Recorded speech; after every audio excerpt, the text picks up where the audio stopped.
2016, 17, 18, 19 এই 4 বছর আমি যত ওয়াজ করেছি ভারতবর্ষ, নেপাল, বাংলাদেশ, বিশেষ করে এই পশ্চিম বাংলায় আমি যেখানেই জলসা করতে গেছি সেখানে বারে বারে কথা বলে এসেছিলাম। কি বলেছিলাম? যে বাবা আজ ওয়াজ শুনছো, কাল সকালে বাড়ি যাবে, বাড়িতে গিয়ে জন্ম certificate, Aadhaar card, voter card, PAN card, জমির দলিল, পাসপোর্ট, ড্রাইভিং লাইসেন্স, পঞ্চায়েতের রেসিডেন্সিয়াল সার্টিফিকেট, ওয়ারিশান সার্টিফিকেট আর জমির দলিল 1971 আগে আপনার নামে অথবা আপনার বাপের নামে দলিল গুলো বের করবেন, বের করে জেরক্স করবেন, করে নামগুলো মেলাবেন ঠিক আছে কিনা। কারণ মুসলমানদের নামের একটু ভুল বেশি হয়েছে, জানি না ইচ্ছাকৃত কি অনিচ্ছাকৃত, ঠিক এইভাবেই বলেছিলাম কথাটা। ধরুন মুসলমানের নামটা হয়েছে জন্ম সার্টিফিকেটে মোহাম্মদ আব্দুল গফফার মোল্লা, আধার কার্ডে উঠলো আব্দুল গফফার মোল্লা মোহাম্মদাবাদ, রেশন কার্ডে উঠেছে গফফার আব্দুল মোল্লা, হয়েছে?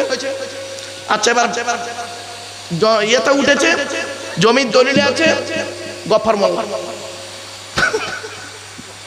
ব্যাস, বেটা এখন করতে গেছে পাসপোর্ট করতে গিয়ে বলছে চাচা এটা সব গন্ডগোল, চাও এফিডেভিট করে। একথা আমি বলেছিলাম। ও মুসলমান, আমার গাড়ির সামনে একটা বোর্ড লাগানো আছে, বোর্ড, ওই গাড়ির বোর্ডটা পড়লে আপনি বুঝতে পারবেন, লেখা আছে বিশ্ব মানবাধিকার পরিষদ, ওয়ার্ল্ড হিউম্যান রাইটস কাউন্সিল, ওর নিচে লেখা আছে ন্যাশনাল প্রেসিডেন্ট দিল্লিতে। বাস্তবটাই বলেছিলাম মুসলমান। সেই সময় যখন আমি ওয়াজটা করেছিলাম তখন একটা বুড়ো মুসলমান সে একদম উঠি অতগুলো লোকের সামনে বলেছিল আপনাকে কোরআন হাদিস জানার জন্য আপনাকে দেখেছি, আপনি ওই সব ওয়াজ করছেন কেন? যে জলসার সভাপতি ছিল মুফতি সাহেব, সে আমার ছাত্র, আমাকে বলেছিল স্যার আপনি কিছু মনে করবেন না, লোকটা মূর্খ লোকের কথা আপনি রেগে যাবেন না। কি আল্লাহর শান, এবারে এসআইআর থেকে তার নাম বাদ দিয়েছে।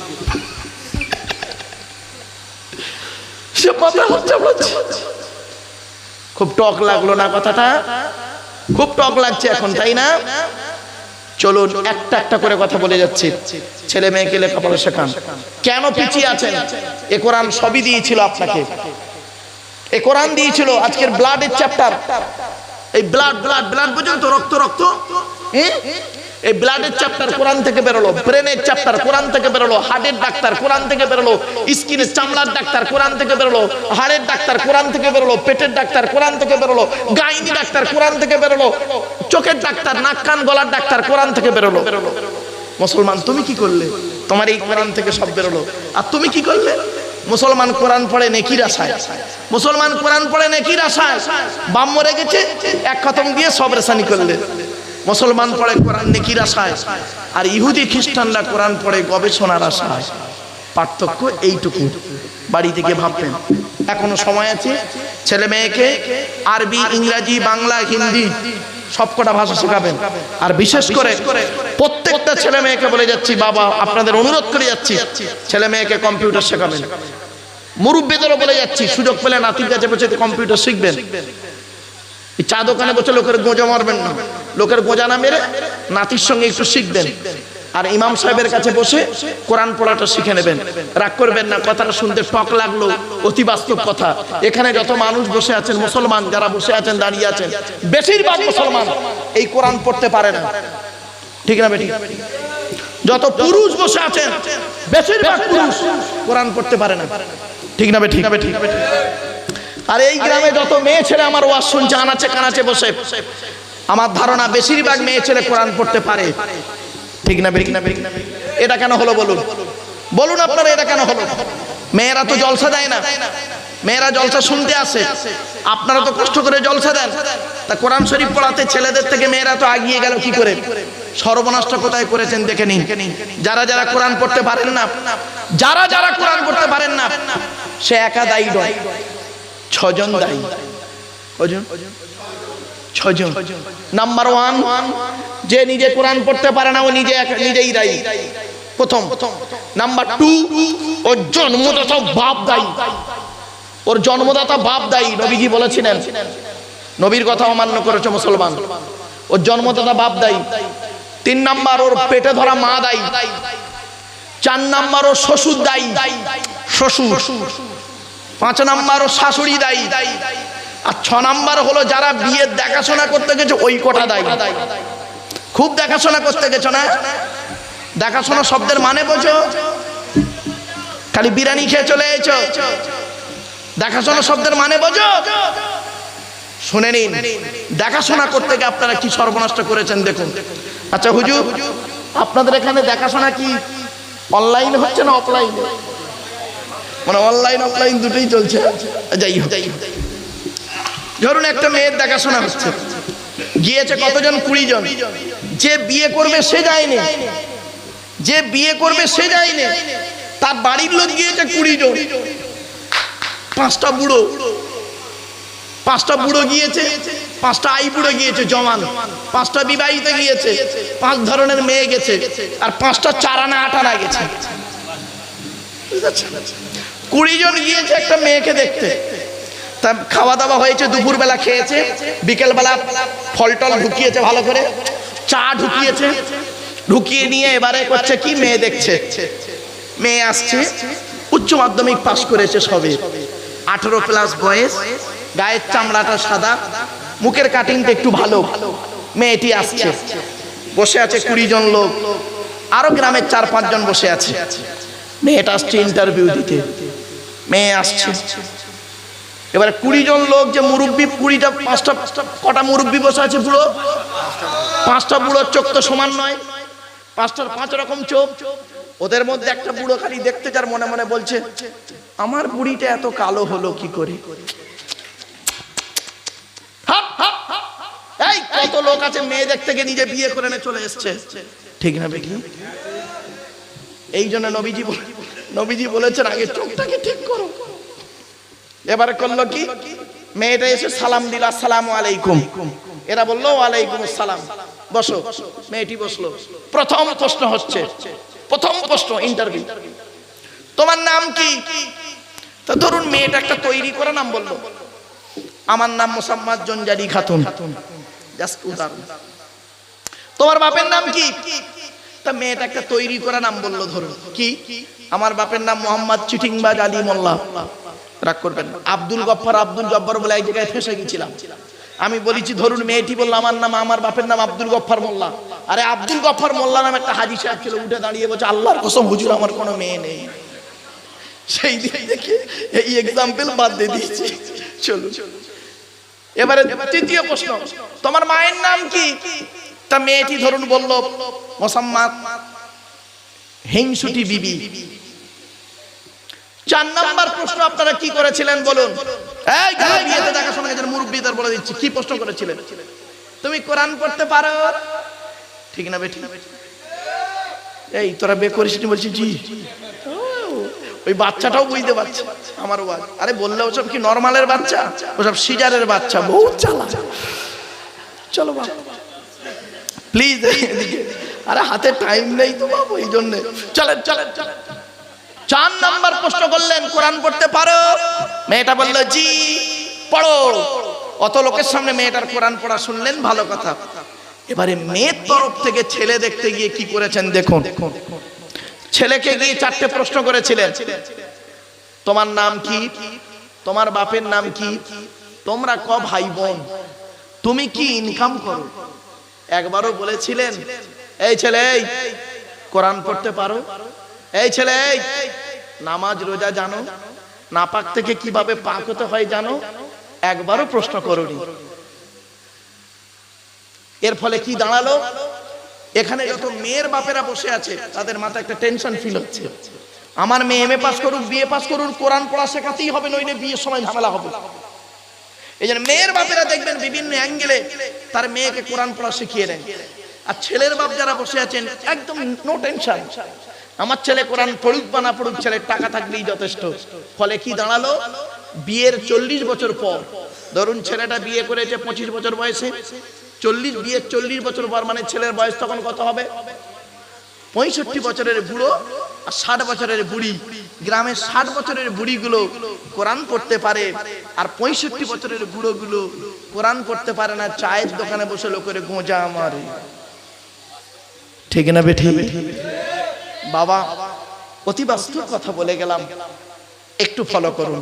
চলুন এগিয়ে যাই। এরপরে আল্লাহ বলছে, বান্দা বাপের 4টে অঙ্গ। বাপের কটা? 4টে। মায়ের 4টে। কটা হলো? 8টা। আজকের বাড়ি যাবেন, বাড়িতে গিয়ে আপনার জন্ম দেওয়া ছেলে না মেয়ে প্রমাণ পাবেন।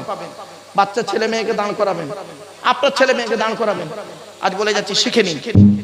দাঁড় করিয়ে আপনার বডির মধ্যে দেখবেন আপনার বাচ্চা ছেলে বা মেয়ের মধ্যে কমসে কম 4টে জিনিস মিলবে। বেশি মিললে মিলতে পারে, কমসে কম 4টে মিলবে। দেখবেন চোখ, কান, নাক, হাত, পা, মুখ, হাতের আঙুল, পায়ের আঙুল, ঠোঁট মিলবেই মিলবে। আপনার মেয়ের সঙ্গে আপনার 4টে মিলবে, আপনার ছেলের সঙ্গে আপনার 4টে মিলবে, কমসে কম 4টে। বেশি মিললে মিলতে পারে। আল্লাহ দেয় 5টা। এই 8 আর 5 13টা জিনিস দিয়ে আল্লাহ পাক মায়ের পেটে আপনাকে আমাকে তৈরি করেছে। এরপরে আল্লাহ বলে, তো দেহের মধ্যে আমি 4টে জিনিস দিয়েছি গুরুত্বপূর্ণ। বাপেরা শুনে যান, আজকের অনুরোধ করে বলে যাচ্ছি, 4টে জিনিসকে বাড়ি থেকে যত্ন করবেন। 1 নাম্বার ব্রেন। আল্লাহ বলে, তোর ব্রেন দিয়েছি খুব নিয়ামত, এই ব্রেনটাকে সুরক্ষিত জায়গায় রেখেছি। আমাদের ব্রেন কোথায় আছে বলুন তো দেখি? আরে মাথায় তো জানি, মাথার কোন দিকে? কেন এই দিকটা কেন ভেবেছেন? কোনোদিন ভাবেননি? আল্লাহ জানে আমার বান্দারা পৃথিবীতে সামনের ধাক্কাগুলো কপাল দিয়ে ঠেকিয়ে দেবে। আর এখানেই যদি ব্রেনটা দিই তাহলে ব্রেনটাকে ডাইরেক্ট আঘাত হবে। এই জন্য ব্রেনটা দিয়েছে এই জায়গাতে, এই জায়গায় দিয়েছে। এমন জায়গায় দিয়েছে সামনের দিকে ধাক্কা এলে ফুটবলের হেডগুলো দেয় খুব সুন্দর করে, কিছুই মনে হয় না। কিন্তু এমন বেশি না, কোনো মানুষকে মারতে গেলে কি করবেন? একটা ছোট্ট রড নিয়ে যদি না এই জায়গাটায় মারেন, শুধু এই জায়গাটায় মারলেই সঙ্গে সঙ্গে দেখবেন পড়ে যাবে, মারলেই পড়ে যাবে। আর পড়ে গেলেই দেখবেন ও ইন্টারনাল হ্যামারেজ হবে, হয়েই দেখবেন বমি করবে, বমি করি 72 ঘন্টার মধ্যে মরে যাবে। বাবা, আমার বহু ছাত্র master, doctor, engineer, professor, IPS officer থেকে শুরু করে আইএস অফিসার পর্যন্ত আমার বহু ছাত্র। আর বহু ছাত্র তো বক্তা। আপনারাও তাদের সব ভক্ত আছেন এখানে, অনেকেই ভক্ত আছেন। আমার ছাত্রের ভক্ত আবার অনেকে। ভালো জিনিস শিখে যান। 1 নাম্বার আল্লাহ বলছেন ব্রেন দিয়েছি, ব্রেনটাকে যত্ন করবি, ভালো চিন্তা করবি, লোকের গোজা মারা চিন্তা করিস না, তাহলে 72 ঘন্টার মধ্যে ঢুকে যাবি। 2 নাম্বার আল্লাহ বলছে হার্ট। এই হার্টটা হলো খুব দামি জিনিস, এই হার্টটাকে যত্ন করবি। এটা যদি একবার ব্লক হয়ে যায়, বন্ধ হয়ে যায়, তোর জীবন শেষ। ঠিক না বেটি? 3 নাম্বার আল্লাহ বলে লিভার। লিভার মারাত্মক একটা অর্গান, লিভার দিয়েছি, এই লিভারটাকে যত্ন করবি। এই লিভারকে ঠিক রাখার জন্য পৃথিবীতে একটা খাবার তৈরি করেছে আল্লাহ। খাবারটার নাম কি জানেন? পেঁপে। পেঁপে কি বললাম? এই জন্য দেখবেন যাদের লিভারের ফাংশন তাদের ডাক্তাররা কি লেখে? পেঁপে খেতে বলে না কেন? সবই কোরআন থেকেই ছিল। ও মুসলমান, তোমরা এটাকে নিয়ে গবেষণা করলে না, তোমরা এটাকে কি নেকির আশায় ব্যবহার করলে। 4 নাম্বার অর্গানটার নাম হলো কিডনি। আল্লাহ বলছে 2টো কিডনি দিয়েছি রে, তো একটা যদি খারাপ হয়ে যায় আর একটা দিয়ে কাজ চালিয়ে দিবি। আর দুটোই যদি খারাপ করে ফেলিস পৃথিবীতে, তাহলে বাঁচার আশা ছেড়ে দিবি। কেউ যদি দয়া করে একটা দেয় তো ভালো, আর নইলে ডায়ালিসিস করতে করতে কবরে ঢুকে যাবে। এরপরে আল্লাহ বলছেন তো দেহের মধ্যে আমি 9টা ছিদ্র দিয়েছি। কটা? 9টা ছিদ্র। আমাদের এই দেহের মধ্যে 9টা ছিদ্র আছে। এই 9টা ছিদ্রের যে কোনো একটা ছিদ্র দিয়ে আল্লাহ পাক ফেরেশতার মাধ্যমে আমাদের আত্মা বের করে নেয়। 9টা ছিদ্র কি কি একবার দেখে নিন, শুনে নিন, বুঝে নিন, শিখে নিন, জেনে নিন। 2 চোখ, 2 নাক, 2 কান, 1টা গাল, 7টা সামনে পেছনে, এই 9টা ছিদ্র। আপনাদের এলাকায় অনেক মানুষ মারা গেছে, হিন্দু মুসলিম, নারী পুরুষ, গিয়ে দেখবেন লোকটা মারা গেছে, পেশাব ফিরে ফেলেছে। বুঝে নেবেন আল্লাহ ওর আত্মাটাকে পেশাবের রাস্তা দিয়ে বের করিয়ে নিয়েছে। দেখা যাবে লোকটা দাড়িওয়ালা টুপিওয়ালা লোক ছিল, ওর আত্মা বেরিয়েছে পেশাবের রাস্তা দিয়ে। কি ভাবছেন? কত মানুষ মারা গেছে দেখবেন, লোকটা মরে গেছে, গিয়ে দেখবেন পায়খানা ফিরে ফেলেছে। বুঝে নেবেন আল্লাহ ওর আত্মাটাকে পায়খানা রাস্তা দিয়ে বের করেছে।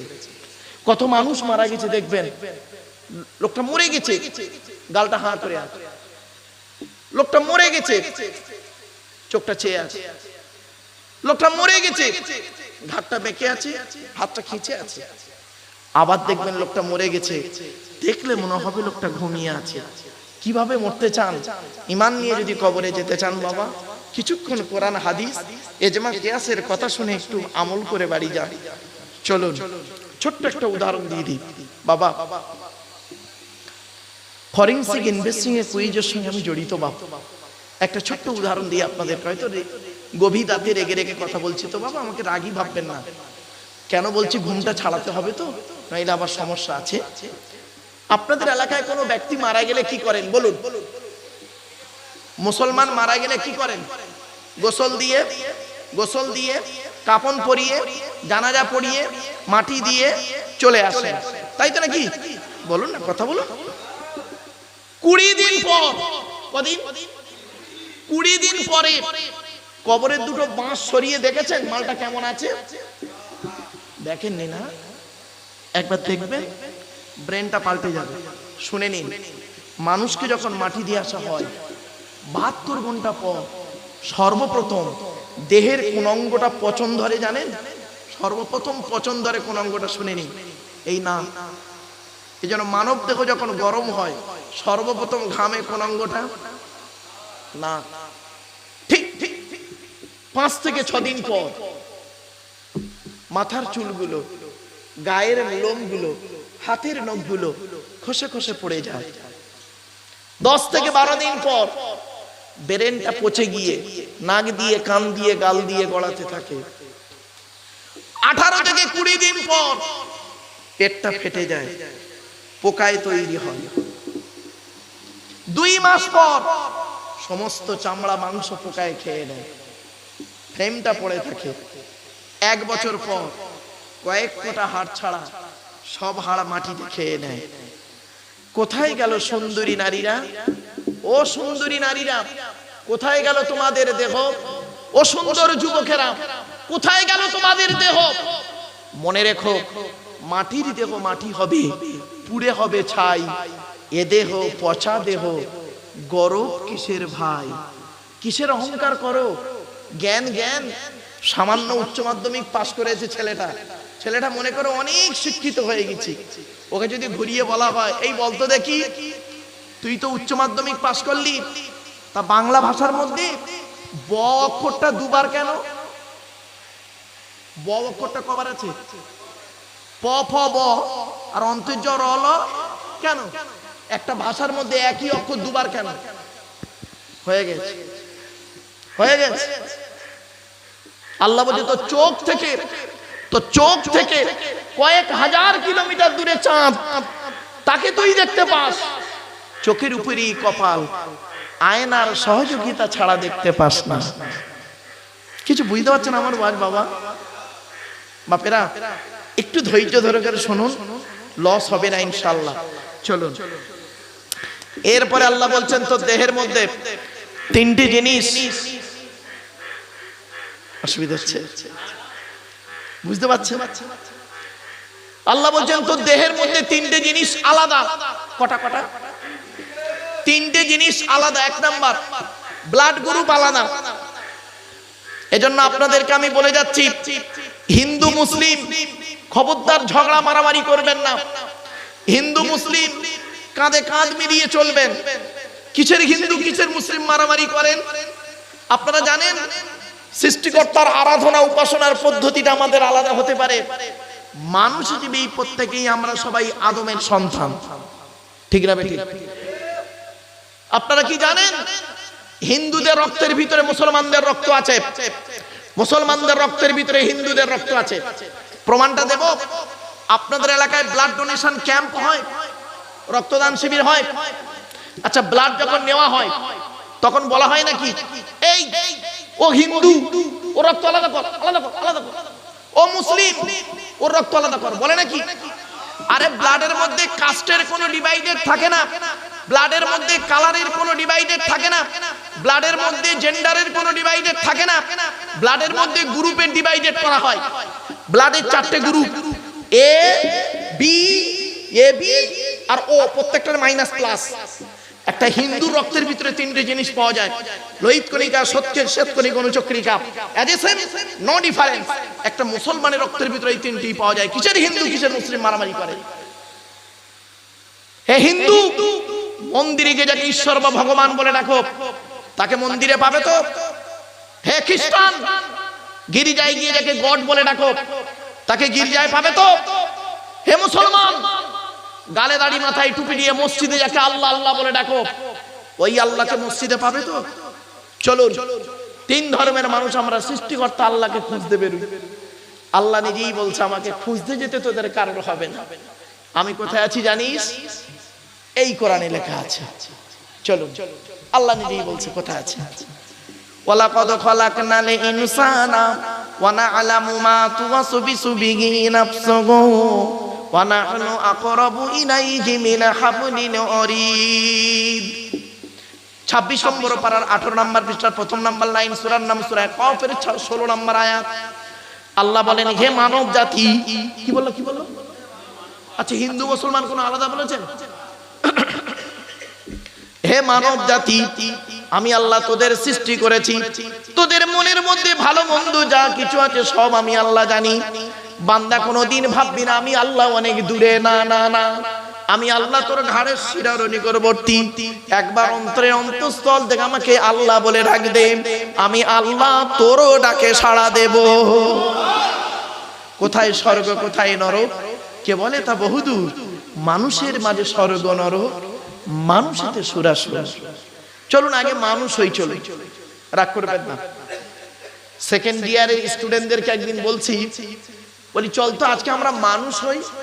তো স্টুডেন্টরা বলছে স্যার আমরা মানুষ নয়। স্বাভাবিক, স্যার আমরা মানুষ নয়। আমি বলছি হ্যাঁ মানুষ তো, চ আজকে মানুষ হবো। চলুন আজকে আমরা আগে মানুষ হই। আমার বক্তব্য হিন্দু মুসলিম যারা শুনছেন শুনুন, আগে মানুষ হই। চলুন, মানুষ কাকে বলে? তাই স্টুডেন্টরা বলছে স্যার তো মারাত্মক প্রশ্ন আজকে। শুনে নিন, ওদেরকে আমি বুঝিয়েছিলাম। দেখুন তো আমার হয়েছে কি বোঝানোটা, ভুল হলে আমাকে সংশোধন করে দিন। ওদের বলেছিলাম হিন্দু মরলে হিন্দু কাঁদে, ধর্মের টানে, ঠিক না বেঠিক? হিন্দু মরলে হিন্দু কাঁদে, ধর্মের টানে। মুসলমান মরলে মুসলমান কাঁদে, ধর্মের টানে। বলছে হ্যাঁ এটাই তো স্বাভাবিক স্যার। আমি বললাম আর মানুষ কাকে বলে শোন। ও তো হিন্দু মরলে হিন্দু কাঁদলো, তাহলে ও হিন্দু। এ মুসলমান মরলো মুসলমান কাঁদলো, এ মুসলমান। আর খ্রিস্টান মরলে খ্রিস্টান কাঁদো, খ্রিস্টান। উভয় মরলে যে কাঁদে সেই হলো মানুষ। কিছু বুঝতে পারলেন না কথাটা? না, মানব জাতি মরলে যে কাঁদে সেই হলো মানুষ।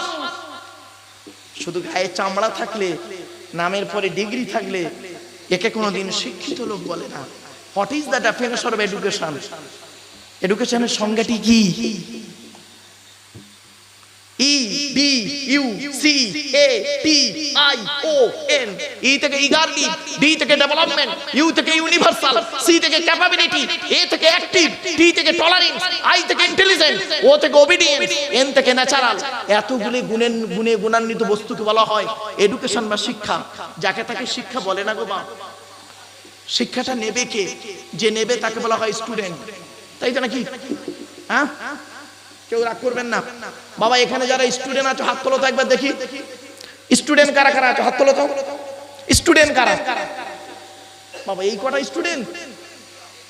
হ্যাঁ, হাত নামো, হাত নামো। স্টুডেন্ট কাকে বলে? Who is student? ওই 10টাই গেল, 4টেই এলো। আমতলা, জামতলা, বুড়ির বেলতলা, মাছতলা, ইকোপার, নিকোপার, চিড়িয়াখানা, ভিক্টোরিয়া, জাদুঘর, তারামণ্ডল, নদীর পার্কে বসে প্রেম নিবেদন করলো। সারা বছর পড়লো না, পরীক্ষার খাতায় টুকলিয়া চুরি করলো, আর স্যার ধরলো, ছুরি মারলো। ওরে কোনোদিন স্টুডেন্ট বলে না। স্টুডেন্ট হতে গেলে কতগুলো গুণ থাকতে হবে? STUDENT। এক একটা লেটার এক একটা গুণাগুণ আছে, তবেই তাকে স্টুডেন্ট বলে।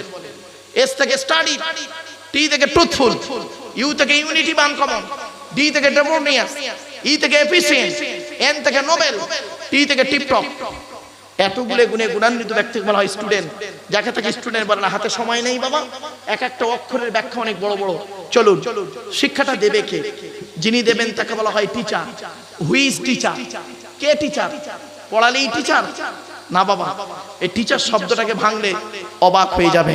চলুন, ওদিকে আর গেলাম না। এবার আমার বক্তব্যটাকে একটু এইদিকে আনবো। তার আগে একবার দরুদ শরীফ। আল্লাহুম্মা, জোরে জোরে।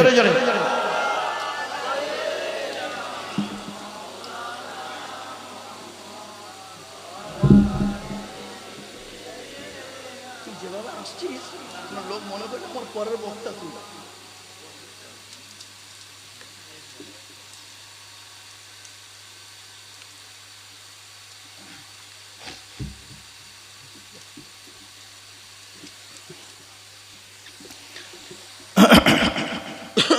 বাবা চলেন চলেন, এবার আসছি। কত বাজে ভাই?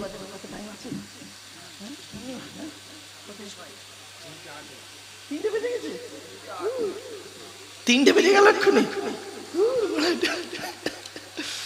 সবে মাত্র শুরু করেছি। চলেন, অসুবিধা হচ্ছে আপনাদের? আর একটু হবে না বন্ধ করে দেবো? একবার তাকবীর দেন, নারায়ে তাকবীর। একবার দরুদ শরীফ। আল্লাহুম্মা,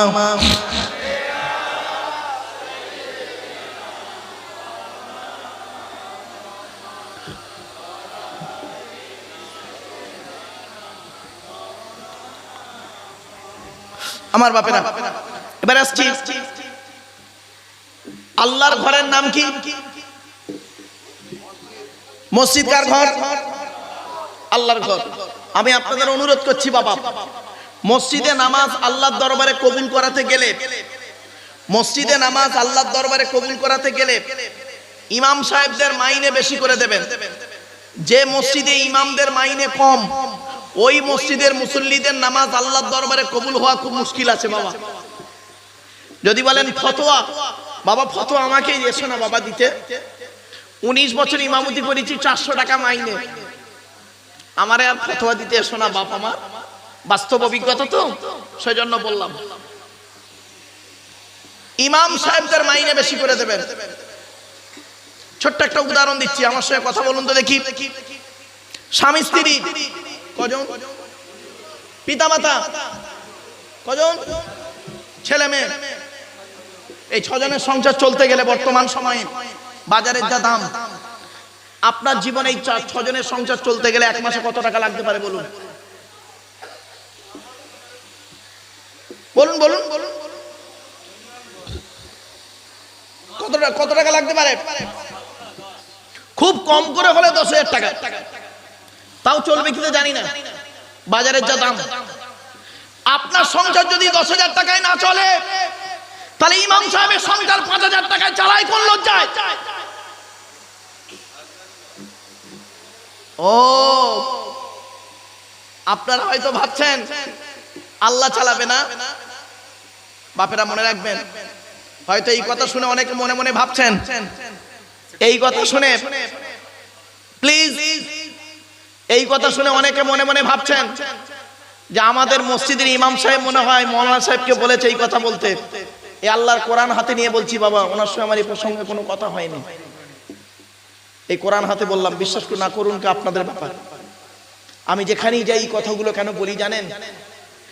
আপনার আশা হয় আমার ছেলে মাস্টার, ডাক্তার, ইঞ্জিনিয়ার, প্রফেসর হোক। আপনার আশা জায়গা আমার ছেলে আইপিএস অফিসার হোক। আপনার আশা জায়গা আমার ছেলে আইসিআইসি বোর্ডে পড়ুক, সিবিএসসি বোর্ডে পড়ুক, আইসিএসসি বোর্ডে পড়ুক, আমার ছেলে ইংলিশ মিডিয়াম স্কুলে পড়ুক। ইমাম সাহেবের মন চায় না আমার ছেলেটা একজন আইপিএস অফিসার হোক? ভাববেন বাড়িতে গিয়ে। কথা শুনতে হয়তো টক লাগলো বাবা, আমি যেখানে যাই সেখানে কথাটা বলি, যেখানে যাই। চলুন আর একটু এগিয়ে যাই। এবার যে আজান দেয় ওটাকে কি বলে? পশ্চিম বাংলার বেশিরভাগ মসজিদের মুয়াজ্জিনদের আজান ভুল ভুল ভুল। পশ্চিম বাংলা বেশিরভাগ আজান মুয়াজ্জিনদের আজান ভুল। ও ভুল আজান দিচ্ছে।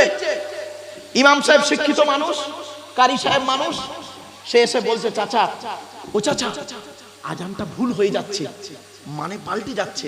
গোপনে ডেকে বলছে, ও তোর উচিতটা কি ভুলটাকে স্বীকার করা? তো কি বলবে জানেন? তুমি আমার থেকে বেশি জানো, আমি 50 বছর আজান দিচ্ছি এই মসজিদে। ও 50 বছর ভুল আজান দিচ্ছে, ওর ভুলটাকে ধরাটাই এর অপরাধ।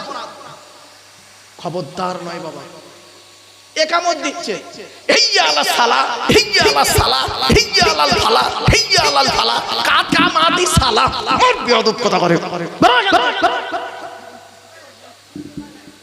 বাবা। কথাটা শুনতে একটু হাসি লাগছে, অতি বাস্তব কথা বললাম বাবা। চলুন একটু এগিয়ে যাই।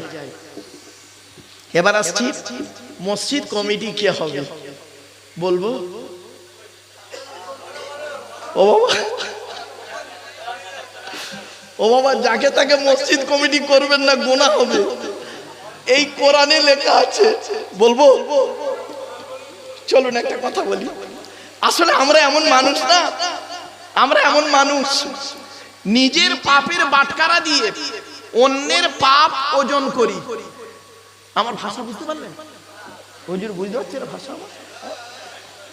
বাটখারা বোঝেন? বাটখারা নিজে পাপ করে করে না একটা বাটখারা করে ফেলেছি। বাটখারা, নিজের পাপের বাটখারা দিয়ে নিজের পাপ কোনোদিন ওজন করিনি, অন্যের পাপ ওজন করা মানুষ আমরা, ঠিক না বেটি?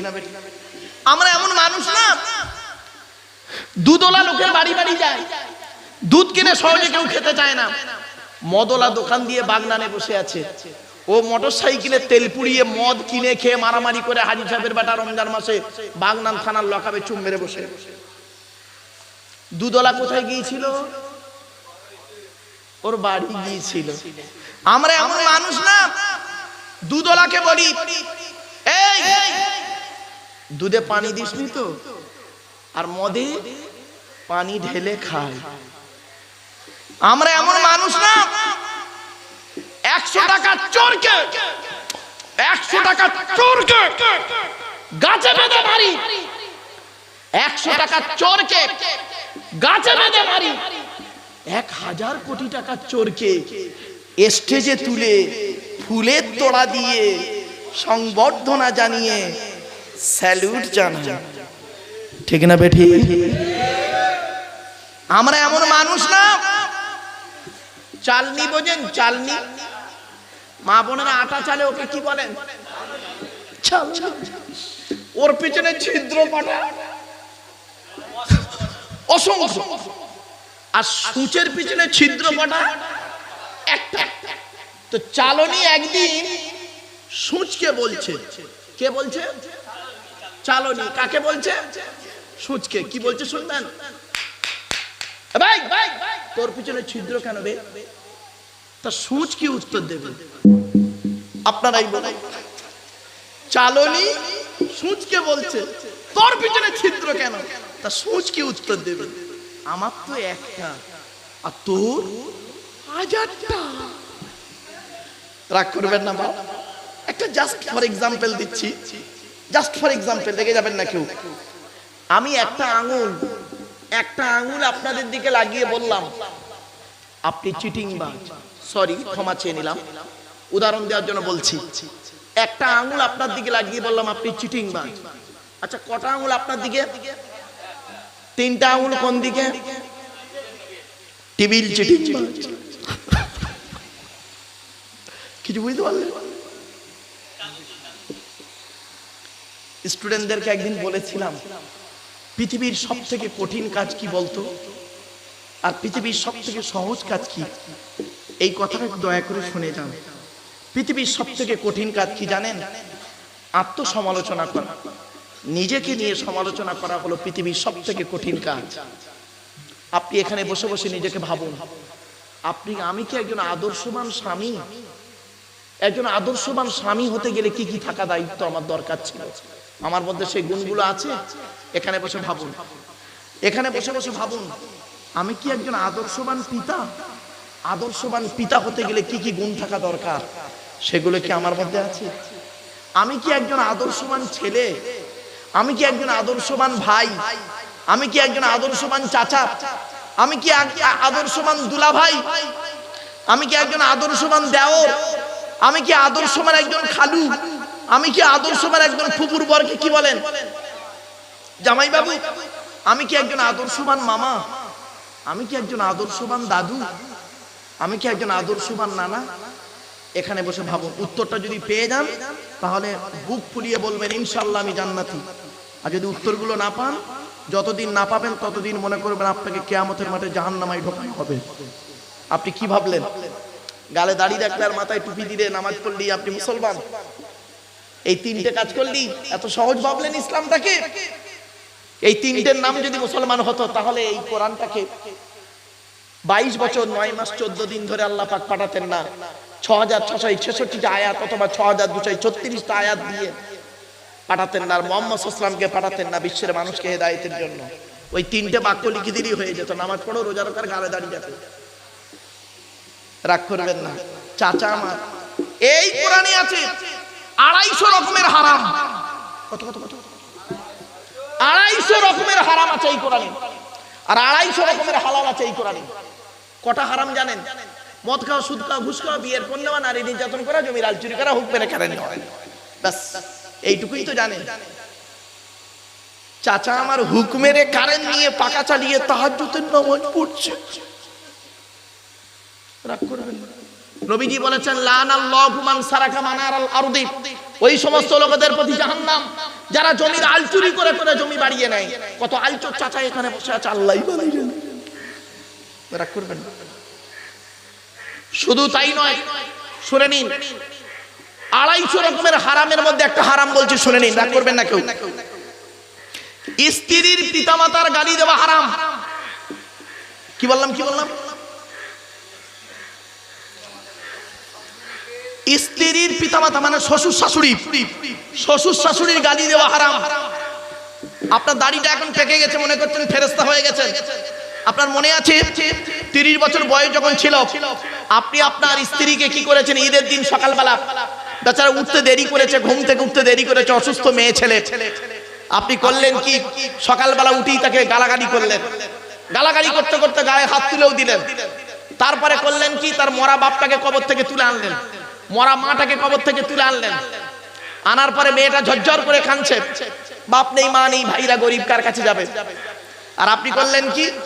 গোসল করে নতুন জামা কাপড় পরে আতর সুরমা মেখে ঈদের মাঠে গিয়ে ঈদের নামাজ পড়ে ইমাম সাহেবের বুকে বুকে মিললেন। আপনি মনে করলেন আপনার ঈদের নামাজ আল্লাহ কবুল করে নিয়েছে। কোন মৌলবী সাহেব বললো কথাটা আপনাকে? ইসলাম বলছে আগে যা বইয়ের মনটা খুশি করে আয় যা। কিছু বুঝতে পারছেন? বাড়ি থেকে ভাবলেন, কথাগুলো শুনতে একটু টক লাগলো। টক কাদের উপকার জানেন? যাদের দেহে ইউরিক অ্যাসিড আছে। কথাটা শুনতে একটু তিতো লাগবে। তিতো কাদের উপকার? যাদের দেহের মধ্যে সুগার আছে। চলুন না গিয়ে যাই। এবার আসছি, আল্লাহ মানুষের হেদায়েতের জন্য যুগে যুগে নবী পাঠিয়েছেন, কিতাব পাঠিয়েছেন। পৃথিবীতে কিতাব এসেছে 104টা। কত কত কত 104টা। নবী এসেছেন 1,24,000, আর রাসূল এসেছেন 313 অথবা 315 জন। আমরা যে নবীর উম্মত, শেষ নবী, তার নাম মুহাম্মদ সাল্লাল্লাহু আলাইহি সাল্লাম, তাই তো নাকি? হ্যাঁ, চলো মুহাম্মদ সাল্লাল্লাহু আলাইহি সাল্লামের পরিচয়টা একটু দিয়ে দিই আপনাদেরকে। আমাদের নবীর নাম মুহাম্মদ সাল্লাল্লাহু আলাইহি সাল্লাম। আমাদের নবী কোন বংশে জন্মগ্রহণ করেছেন বলবেন? কুরাইশ বংশে, তাই তো? কার নাম কুরাইশ? চলুন একটু বলে দিই, তবে সুবহানাল্লাহর একটু জোরে বলতে হবে, পারবেন তো ইনশাআল্লাহ? কোন বংশ বললেন? কুরাইশ।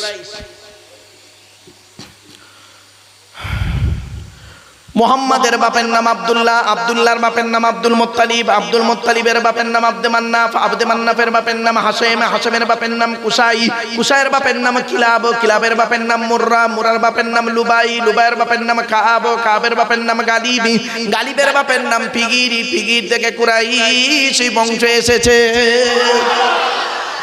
নবীর বাপের নাম আব্দুল্লাহ, মায়ের নাম আমিনা, দাদার নাম আব্দুল মুত্তালিব, দাদির নামটা কি? নেতিলা বিনতে খব্বাব ব্রাকেটে ফতেমা, কেউ বলেছেন সামিরা। নবীর নানার নাম হলো আব্দুল ওয়াহাব জুহরি, নবীর নানির নাম হলো বারিনা বা বাররা, নবীর দুধমার নাম হলো হালিমা, নবীর দুধ বাপের নাম হলো হারেস, নবীর দুধ ভাইয়ের নাম আব্দুল্লাহ, নবীর বাপের নাম আব্দুল্লাহ, নবীর দুধ ভাইয়ের নাম আব্দুল্লাহ। দুজন এক করে ফেলবেন না। নবীর জন্ম 570 খ্রিস্টাব্দে। ইংরেজি কি মাস ছিল? 29 আগস্ট। আরবি মাস ছিল রবিউল আউয়াল মাস, 12 তারিখ, মতান্তরে 9 তারিখ, সোমবার শবে সাদেকের সময় আরবের মক্কা নগরী কুরাইশ বংশে নবীর জন্ম। নবীর বাপেরা হলো 10 ভাই, নবীর মায়েরা হলো 19 বোন। নবীর 9টা চাচা, নবীর 9টা চাচা, 18টা খালা, 6টা ফুফু, 7টা ছেলে মেয়ে। আপনি তো নবীর কিছুই জানেন না। শুধু মুখেই বলেন আই লাভ মোহাম্মদ সাল্লাল্লাহু আলাইহি ওয়াসাল্লাম, ওকে ভালোবাসা বলেন। নবীর 9টা চাচার নাম কি? বড় চাচার নাম হারেস, কি বললাম? হারেস, জুবায়ের, মুকাইয়িম, ফাইদা, জাইদা, আবু লাহাব, হামজা, আব্বাস, আবু তালেব। নবীর বাপ হলো আব্দুল্লাহ। নবীর 7টা ছেলে মেয়ে, 3টে পুত্র সন্তান, 4টে কন্যা সন্তান। 3টে পুত্র সন্তানের নাম কি? বড় ছেলেটার নাম হলো কাসেম, পরের ছেলেটার নাম হলো তাহির বা তৈয়েব, ছোট ছেলেটার নাম হলো ইব্রাহিম। 4টে কন্যা সন্তান, বড় মেয়েটার নাম জয়নাব, রুকাইয়া, উম্মে কুলসুম, ছোট মেয়েটার নাম হলো ফাতেমা, যার সঙ্গে নবীজি আলীর বিবাহ দিয়েছিলেন, তাই তো? আচ্ছা, হযরত আলীকে জামাই করতে গেলেন কেন নবীজি? আরবে কি ছেলের খুব অভাব ছিল বুঝি? তাও তো নয়। আর হযরত আলী কি কোটিপতি ছিলেন? তাও তো নয়। তো হযরত আলী রাদিয়াল্লাহু তাআলা আনহুকে জামাই করতে গেলেন কেন? আপনারা বলবেন আল্লাহর লেখা ছিল, এটাই তো বলবেন। শুনে নিন, হযরত আলীর মধ্যে আল্লাহ পাক অনেকগুলো গুণ দান করেছিলেন। শুধু হযরত আলী নয়, প্রত্যেক সাহাবীর মধ্যে আল্লাহ পাক অনেক গুণ দান করেছেন। এই জন্য নবীজি বলেছিলেন আসহাবিকান নুজুম বিআইয়িহিম ইক্তিদাইতুম ইহতিদাইতুম, আমার সাহাবীরা হলো প্রত্যেকটা নক্ষত্রের ন্যায়, যাকে অনুসরণ করে চলবে তার মাধ্যমে দুনিয়াতে শান্তি সম্মান পাবে, আখিরাতে জান্নাত পেয়ে যাবে। চলো এখান থেকে একটা শিক্ষা নিয়ে নিন, কোন ছেলেকে জামাই করবেন। দয়া করে অনুরোধ করে বলে যাচ্ছি, যাই ছেলেকে জামাই করবেন না। ও বাবাজিরা শুনে নিন, যাদের কন্যা সন্তান আছে, অনুরোধ করে বলে যাচ্ছি, যাকে তাকে জামাই করবেন না। খালি একলা বাপের একটা ছেলে দেখে ছুটবেন না, সব একলা বাপের একটা ছেলে সমান নয়। কোন ছেলেকে জামাই করবেন? যে ছেলের মধ্যে কমসে কম 2টো গুণ পাবেন, দুটো। আর কোন মেয়েকে বৌমা করবেন? যাই মেয়েকে বৌমা করবেন না। খালি সাদা চামড়া দেখে ছুটবেন না, সব সাদা চামড়ার মেয়ে ভালো নয়। বাংলায় একটা কথা আছে, কি জানেন? নদীর জল ঘোলা ভালো, জাতের মেয়ে কালো ভালো। চলো, এই কোরআনে লেখা আছে যে মেয়ের মধ্যে কমসে কম 6টা গুণ পাবেন। কটা? 6টা। আগে ছেলেদেরটা শুনে নিন। ছেলেদের কটা গুণ বলেছি? জোরে বলুন। 1 নাম্বার, ছেলেটি সৎ ছেলে কিনা খবর নেবেন। কি বললাম? সৎ। সৎ কাকে বলে? কোন লোকটাকে সৎ বলে? আল্লাহর নবী বললেন, ও আমার সাহাবীরা, তোমরা আমাকে 2টো জিনিসের গ্যারান্টি দাও। তোমরা আমাকে 2টো জিনিসের গ্যারান্টি দিলে আমি তোমাদের জান্নাতের গ্যারান্টি দিয়ে দেবো। কি 2টো জিনিস? ভালো করে দেখে নিন, শিখে নিন, বুঝে নিন, জেনে নিন। 1 নাম্বার নবী বললেন, 2 ঠোঁটের মাঝখানে এই জিভের গ্যারান্টি দাও। হারাম খাবার খাওয়া থেকে জিভটাকে ঠিক করো, বাজে ভাষা বলা থেকে জিভটাকে ঠিক করো, পরনিন্দা পরচর্চা করা থেকে জিভটাকে ঠিক করো। আর 2 নাম্বার হলো 2 রানের বীজখানে লজ্জাস্থানের গ্যারান্টি দাও। 2 ঠোঁটের মাঝখানে 2 রানের বীজখানে, এই 2টো জিনিসের গ্যারান্টি তোমরা আমাকে দাও, আমি তোমাদের জান্নাতের গ্যারান্টি দিয়ে দেবো। জান বাড়ি চলে যাও, গিয়ে দেখবেন হয় চাচার নিচে খারাপ, নয় চাচার উপর খারাপ। ঠিক না? যা 2টোই খারাপ, ও জাহান্নাম। এবার আসছি, চলে যাচ্ছি।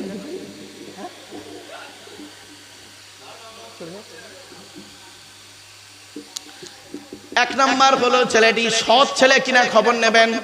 2 নাম্বার, ছেলেটি কর্মী কিনা খবর নেবেন। বাপের হোটেলে খায় এমন ছেলেকে জামাই করবেন না। এই মা বোনেরা ভালো করে শুনে নিন, বাপের হোটেলে খায় এমন ছেলেকে কখনোই জামাই করবেন না। ছেলে কি করে খবর নেবেন। আমার জীবনের একটা বাস্তব ঘটনা আপনাদেরকে বলি, শুনুন। আমার জীবনে একটা বাস্তব ঘটনা। আমার এক বাল্য বন্ধু, ও কলেজের প্রফেসর, ওর একটি মাত্র মেয়ে। তো আমাকে বলছে, মারুফ ভাই, আমার মেয়ের বিয়ে দিচ্ছি, তোকে বিয়ে পড়াতে হবে, বিয়ের দিনে থাকতে হবে, আর বিয়ের যে দেখাশোনার ফাইনাল দিন হয়, আপনারা কি বলেন? ও পাঞ্চিনি, হাওড়া জেলার লোক। এই হাওড়া জেলা, হুগলি জেলায় পাঞ্চিনি বলে একটা জিনিস আছে। এরা কি করে, পাঞ্চিনি করতে গিয়ে মেয়ের বাপ এত টাকা খরচা করে, ওই টাকায় একটা গরিবের মেয়ের বিয়ে হয়ে যাবে। ঠিক না? ঠিক। আর পাঞ্চিনি খেতেও আসে নির্লজ্জের মতো। লজ্জা করে না? আল্লাহর নবী বলেছেন ওই বিয়েটা উত্তম, ওই বিয়েটা উত্তম যে বিয়েতে খরচা কম, ওই বিয়েটা আল্লাহর দরবারে উত্তম। জোরে বলুন। এ মুসলমানের বাচ্চা, তুমি 10 লক্ষ টাকা খরচ করে মেয়ের বিয়ে দিলে, 10 লক্ষ টাকা খরচ করে মেয়ের বিয়ে দিলে, এই ছেলে তুমি 100 জন বরযাত্রীর জায়গায় 250 জন বরযাত্রী নিয়ে গেছো নির্লজ্জ কোথাকারে। আর ওই তোমার বইয়ের পেটে বাচ্চা যখন হয় তখন 1 বোতল রক্ত দেওয়ার মতো কোনো লোক পাওয়া যায় না। তা বিয়ের সময় কাকে খাইয়েছিলে যে 1 বোতল রক্ত দেওয়ার মতো লোক পাওনি? লজ্জা করে না? অতএব যে মানুষগুলো রক্ত দেয় তাদের খাওয়াবে না। কথাটা শুনতে টক লাগলো না? তুমি কাকে খাইয়েছো? 10 লক্ষ টাকা খরচা করে মেয়ের বিয়ে দিলে, আর তোমার মেয়ের রক্তের প্রয়োজন, বাচ্চা হচ্ছে যে 2 বোতল রক্ত লাগবে, খুঁজে পাচ্ছ না, এদর ওদর খালি খুঁজছো। তা কাকে খাইয়েছিলে 10 লক্ষ টাকা খরচা করে? কথাটা শুনতে একটু খারাপ লাগছে না? চলুন এগিয়ে যাই। এবার আসছি কোন মেয়েকে বৌমা করবেন। যাই তাই মেয়েকে বৌমা করবেন না। এই তোরা বে করিস নি না? বুঝতে পারছি, বুঝতে পারছি। সেদিন এরকম বলছি জানেন, এই বাস্তব কথা শোনেন না। আমি একটা আলোচনা করছিলাম, ভ্রাতৃত্বের আলোচনা করতে করতে বলেছি আমরা সবাই মায়ের পেট থেকে যখন এলাম, হিন্দু মুসলিম সকলের নাম একটাই ডাক্তাররা দিয়েছিল, কি? বেবি। কি বললাম? বেবি মানে শিশু। শিশু। ডাক্তাররা কোনো নাম লেখে না, দেখবেন বেবি লিখে ব্র্যাকেটে লেখে এম অথবা এফ, মেল অথবা ফিমেল, এটুকু লেখে। এখন যেই বলেছি বেবি, তখন একটা যুবক ছেলে হঠাৎ ফোন বের করে ওর প্রেমিকাকে ফোন করে বলছে, দেখো সোনা, তোমার নাম বলছে বুঝু। মানে ওর প্রেমিকার নাম বেবি, ও মনে করেছে ওইটাই। লাউ ঠেলা, কাহা কা বাঁশ কাহা লাগা দিয়া। চলেন চলেন আসছি। কোন মেয়েকে বৌমা করবেন? যাই তাই মেয়েকে বৌমা করো না। এই যুবক ছেলেরা ভালো করে শুনে নাও। ও তোরা আছিস তো? সে বাচ্চারাও বলছে, ওই বললাম। চলেন চলেন। কোন মেয়েকে বৌমা করবেন? এই কোরআনে আল্লাহ বলেছেন যে মেয়ের মধ্যে কমসে কম 6টা গুণ থাকবে। কটা কটা? মুসলিমাতিন, মুমিনাতিন, কানিতাতিন, তাইবাতিন, আবিদাতিন, সাইহাতিন, সাইয়্যিবাতিন ওয়া আবকারা। 28 নম্বর পারার 19 নম্বর পৃষ্ঠার 11 নম্বর লাইন, সূরার নাম সূরা তাহরিমের 5 নম্বর আয়াত। আমার বাবার কথা নয়, একটু গভীর রাতে হাসির ছলে কথা বলছি কেন? যাতে করে ঘুমটা ছেড়ে যায়, কোরআন হাদিসের বাণীটা একটু ঢুকে যায়। 1 নম্বর মেয়েটি মুসলমান কিনা খবর নেবেন। 2 নম্বর মেয়েটি বিশ্বাসী মেয়ে কিনা খবর নেবেন। এই মা বোনেরা ভালো করে শুনে নিন। 3 নম্বর হলো কানিতাতিন, আনুগত্যশীলা মেয়ে কিনা খবর নেবেন। দূর থেকে খবর নিয়ে দেখবেন মেয়েটি ওর বাপ আর মাকে ভক্তি শ্রদ্ধা করে কিনা খবর নেবেন। দূর থেকে খবর নিয়ে সঠিক তথ্য যদি পেয়ে যান মেয়েটি ওর বাপ আর মাকে ভক্তি শ্রদ্ধা করে না, ও যত সুন্দরী মেয়ে হোক, খবরদার ওই মেয়েকে জীবনে কোনোদিন বৌমা করবেন না। ও ওর নিজের মাম্মাকে ভক্তি শ্রদ্ধা করে না, তোমার বাম্মার পাতে সহজে 1 থালা ভাত দিতে চাইবে না। বেশিরভাগ মেয়েদের সংসার নষ্ট হয় মেয়ের মায়ের কান ভাঙানিতে। ঠিক না বেঠিক? যে মেয়ের মা যত বেশি চালাক, যে মেয়ের মা যত বেশি চালাক, ওই মেয়ের কপালে তত তাড়াতাড়ি তালাক। ঠিক না বেঠিক? মেয়েদের শত্রু পৃথিবীতে 2টো। কটা কটা? মা বোনেরা রেগে যাবেন না, মা আমার গাড়ির চাকার হাওয়া খুলে দেবেন না, গাড়ি রাস্তা এমনি বললাম। চলেন চলেন। মেয়েদের শত্রু পৃথিবীতে 2টো। 1 নম্বর শত্রুর নাম কি জানেন? সতীন। সতীন হলো মেয়েদের চরম শত্রু। আমার মা বোনদের বুদ্ধি দেখুন, আমার মা বোনদের কেমন বুদ্ধি, মা বোনদের বুদ্ধি দেখুন। মা রেগে যাবেন না, মা বাস্তব বলছি। স্বামী মরে যায় যাক, স্বামী মরে যায় যাক, সতীন তো বিধবা হলো, ও নিজে যে বিধবা হয়ে গেছে ওর খেয়াল নেই। ও মা, ও মা, ও বাবাজিরা, ছাড় পোকা মারতে গিয়ে, ছাড় পোকা পর্যন্ত, ছাড় পোকা মারতে গিয়ে খাটটাই পুড়িয়ে ফেললে। জ্ঞানী যারা বোঝে তারা শুধু ইশারায়। বাড়ি থেকে ভাববেন, আব্দুল্লাহিল মারুফকে একবার ভুলে এনে ফেলেছিল কমিটির লোকেরা, একটা ছোট্ট কথা বলেছিল বক্তব্যের মাঝে, ছাড় পোকা মারতে গিয়ে খাটটাই পুড়িয়ে ফেললে, থাকবে কোথায় এখন, কোথায় ঘুমাবে? বাড়ি থেকে ভাববে। চলুন এবার আসছি মেয়েদের আরেকটা শত্রুর নাম বলছি। মেয়েদের আরেকটা শত্রু হলো ননদ। ননদ হলো মেয়েদের চরম শত্রু।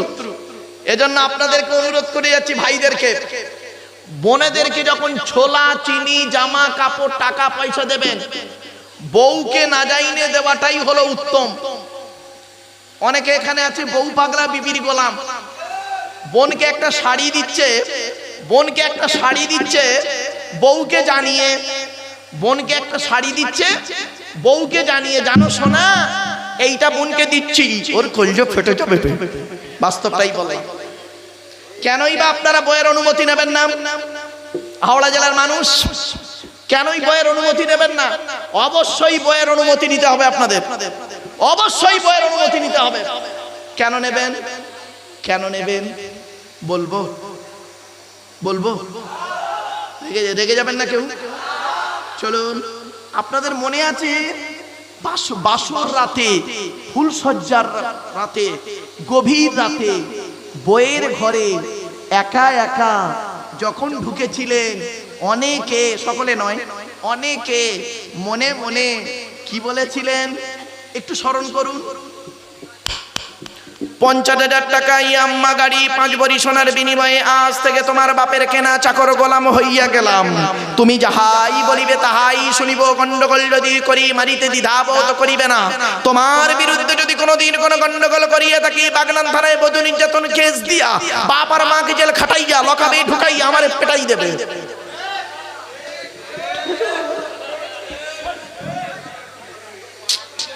তোরা যে কি করবি, তোদের মেয়ে দেওয়াই মুশকিল। চলো বাপ এদিকে, প্লিজ এদিকে। ও পাগলা ছিল, ওরা কি বুঝবে? বাস্তব কথাটাই বললাম বাবা। যেদিন আমি মরে যাব সেদিন এই কথাগুলো আপনাদের কানে বাজবে। বাস্তব কথাগুলো বললাম বাবা। শুধু তাই নয়, এবারে আসছি নারী জাতি সম্পর্কে বলছি। মা বোনেরা রেগে যাবেন না কেউ। আল্লাহর নবী একদিন, আস্তে আস্তে, আল্লাহর নবী একদিন সাহাবীদেরকে বললেন, তোমাদের বাড়িতে কয় শ্রেণীর মেয়ে ছেলে আছে গো? সাহাবীরা বলেছিলেন, হে নবী, আমাদের বাড়িতে 4 শ্রেণীর মেয়ে ছেলে আছে। কয় শ্রেণী? কে কে? ভালো করে শুনে নিন। মা, বোন, মেয়ে, বউ। মা, বোন, মেয়ে, বউ। নবীজি বললেন, কি করে তোমরা বুঝবে এই 4 শ্রেণীর মেয়ে ছেলে জান্নাতি না জাহান্নামী? খুব তো হাসছিলেন। আপনার আমার বাড়িতে 4 শ্রেণীর মেয়ে ছেলে আছে, মা, বোন, মেয়ে, বউ। আমরা কি করে বুঝবো মা, বোন, মেয়ে, বউ জান্নাতে যাবে না জাহান্নামে যাবে? শুনে নিন। নবীজি বললেন, নবীজি বললেন, হে পুরুষ জাতি, তোমরা মাথায় রেখো, যে সমস্ত মেয়েদের মধ্যে, মা বোনেরা শুনে নিন, যে সমস্ত মেয়েদের মধ্যে কমসে কম 6টা অভ্যাস থাকবে, তখনই বুঝে নেবেন সে আপনার মায়ের মধ্যে থাকুক, মেয়ের মধ্যে থাকুক, বোনের মধ্যে থাকুক, আর স্ত্রীর মধ্যে থাকুক, এই 6টা অভ্যাস যে মেয়ের মধ্যে থাকবে, চোখ বন্ধ করে বুঝে নেবেন আমার মা, বোন, মেয়ে, বউ যত নামাজ পড়ুক, রোজা রাখুক, কোরআন পড়ুক, জাহান্নামে যাবে। 6টা অভ্যাস কি? ভালো করে শুনে নিন। 1 নাম্বার, নবীজি বললেন, ওই সমস্ত নারীরা নামাজ পড়ে রোজা রেখে জাহান্নামে যাবে। আল্লাহর গজব পড়বে যে সমস্ত নারীরা স্বামীর সঙ্গে যখন কথা বলে মেজাজ দিয়ে কথা বলে। অনেক মা বোন আছে দেখবেন পাড়ার লোকের সঙ্গে কথা বলে মিষ্টি ভাষায়, আর স্বামীর সঙ্গে যখন কথা বলে কর্কশ ভাষায় মেজাজ দিয়ে। খবরদার মা বোনদের বলে যাচ্ছি, মায়েরা বোনেরা, স্বামী হলো একটা বটগাছ, স্বামী হলো একটা বটগাছ। যেদিন ওই বটগাছটা মরে যাবে আহা বলার কেউ থাকবে না। 10 মিনিটের দায়িত্ব অনেকে নিতে পারি, সারা জীবনের দায়িত্ব স্বামী ছাড়া কেউ পারে না। ঠিক না বেটি? তোমার বাপ তোমার সারা জীবন দায়িত্ব নেবে না, মা দায়িত্ব নেবে না, মেয়ে নেবে না, ছেলে নেবে না, ভাই নেবে না, ভাবি নেবে না, বোন নেবে না, বোনাই নেবে না। 10 মিনিটের দায়িত্ব সবাই নিতে পারে, সারা জীবনের দায়িত্ব একমাত্র স্বামী ছাড়া কেউ নিতে পারে না। এজন্য জীবনে কোনোদিন স্বামীর সঙ্গে খারাপ আচরণ করিও না। মা বোন বনে যাচ্ছি, মনে রাখবেন একজন পুরুষ 4 জনকে খুশি করলে জান্নাতি। কজন? একজন পুরুষ 4 জনকে খুশি করলে জান্নাতি। 1 নাম্বার পুরুষ, তোমার রব আল্লাহকে খুশি করো, কোরআন মোতাবেক জীবন যাপন করো। 2 নাম্বার পুরুষ, তুমি তোমার নবীকে খুশি করো, নবীর হাদিস মোতাবেক সুন্নাহ মোতাবেক জীবন যাপন করো। 3 নাম্বার পুরুষ, তুমি তোমার জন্মদাতা বাপকে খুশি করো। 4 নাম্বার পুরুষ, পেটে ধরা মাকে খুশি করো। এখানে অনেক মানুষ বসে আছে, বাপ মরে গেছে, মা মরে গেছে, জীবনের শেষবারে মায়ের মরা মুখটা দেখেছেন, বাপের মরা মুখটা দেখে ওই যে কাপড়টা পরিয়ে নিয়ে চলে গেল, খাটিয়াটা কাঁধে তুলে নিয়ে চলে গেল, কবরে শুইয়ে চলে এলেন। সেই দিন থেকে আজ পর্যন্ত পৃথিবীর কোনো মানুষকে অন্তর থেকে আব্বা বা মা বলে ডাকতে পারেন নাই। ঠিক না বেটি? এজন্য অনুরোধ করে বলে যাচ্ছি, যাদের বাম্মা অন্ধকার নীরব নগরে চলে গেছে তাদের রুহে মাগফিরাতের জন্য দান খয়রাত করুন, কবরে শুয়ে শুয়ে তা সওয়াব পাবেন। বাস্তব কথাটাই বলে গেলাম, শুনে নিন। মনে রাখবেন, মা তার সন্তানকে পেটে রাখে 10 মাস 10 দিন, মা তার সন্তানকে পেটে রাখে 10 মাস 10 দিন, আর বাপ তার ছেলেটাকে সারাটা জীবন মাথায় রেখে দেয়। ঠিক না বে ঠিক? মা তার ছেলেকে খুব বেশি হলে কত দূর তুলতে পারে বলুন? আমার দিকে তাকান। মা তার ছেলেকে, আমাদের মায়ের আমাদের কত দূর তুলেছে? মা তার ছেলেকে খুব বেশি হলে এত দূর কাঁধ পর্যন্ত তুলতে পারে। ঠিক না বে ঠিক? কিন্তু বাপ তার ছেলেকে প্রথম কাঁধে তুলে নেয়, কাঁধে তুলে নিয়ে বাপ বলে, বেটা আমি লেখাপড়া শিখতে পারিনি, আমার রক্ত ঝরানো পয়সা দিয়ে তুই লেখাপড়া শিখে আমার কাঁধে বসে আমার চোখটা যত দূর না যাচ্ছে তার থেকে বেশি দূরে যেন তোর নজরটা যায়। তারপরে বাপ কি করে? ছেলেটাকে মাথায় তুলে নেয়, মাথায় তুলে নিয়ে বলে, বেটা আমি কিছুই করতে পারিনি, তুই আমার মাথায় বসে সারা পৃথিবী ঘুরে আয়। কি ভাবলেন? সেই বাপের জন্য মায়ের জন্য আপনি কি করতে পেরেছেন? যাদের বাম্মা মরে গেছে 2টো লাইন রয়েছে। 1 নাম্বার রুহে মাগফিরাতের দোয়া চান, 2 নাম্বার হলো বাম্মার নামে দান খয়রাত করে যান, বাম্মা কবরে শুয়ে শুয়ে সওয়াব পাবে। আজকে আমার আলোচনার বিষয়বস্তু কি? আজ আমার আলোচনার বিষয়বস্তু হবে 4টে শব্দের উপরে। 1 নাম্বার হলো প্রিয়জন, প্রয়োজন। কি বললাম একটু বলুন? প্রিয়জন, প্রয়োজন। এখানে বসে বসে ভাবুন, আপনি আল্লাহর প্রিয়জন না প্রয়োজন? যদি উত্তরটা পেয়ে যান তাহলেই জানবেন আপনার জীবনটা সার্থক। যদি আল্লাহর প্রিয়জন হন তাহলে জানবেন আপনি একজন খাঁটি মুমিন জান্নাতি।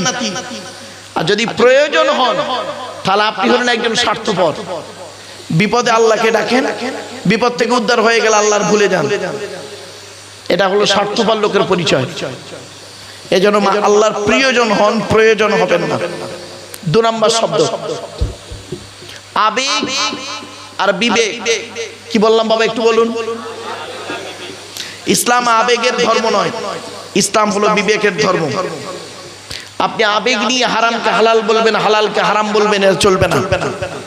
ইসলাম আবেগের ধর্ম নয়, ইসলাম হলো বিবেকের ধর্ম। 3 নাম্বার, ভালোবাসা ভালো লাগা দুটো এক। ভালোবাসাটা হয় চিরস্থায়ী, ভালো লাগাটা হয় ক্ষণস্থায়ী। তো মানুষকে ভালোবাসুন, ভালো লাগাতে যাবেন না, মাথায় রাখুন। 4 number, it is very good point. কি এ বাচ্চা, চুপ করো বাপ। ইতিহাস আর পরিহাস।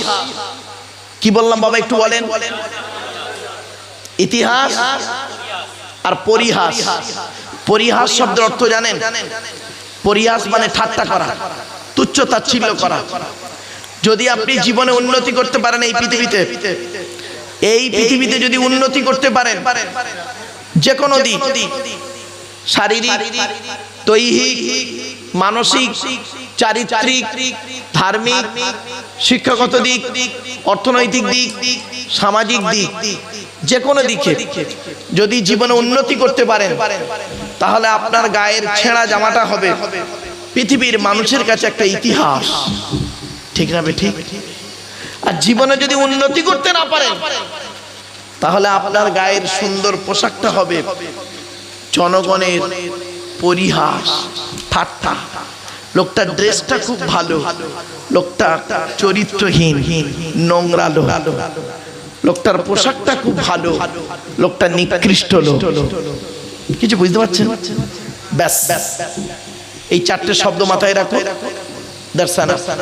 আজকে আমার আলোচনা এই 4টে শব্দকে সামনে রেখে।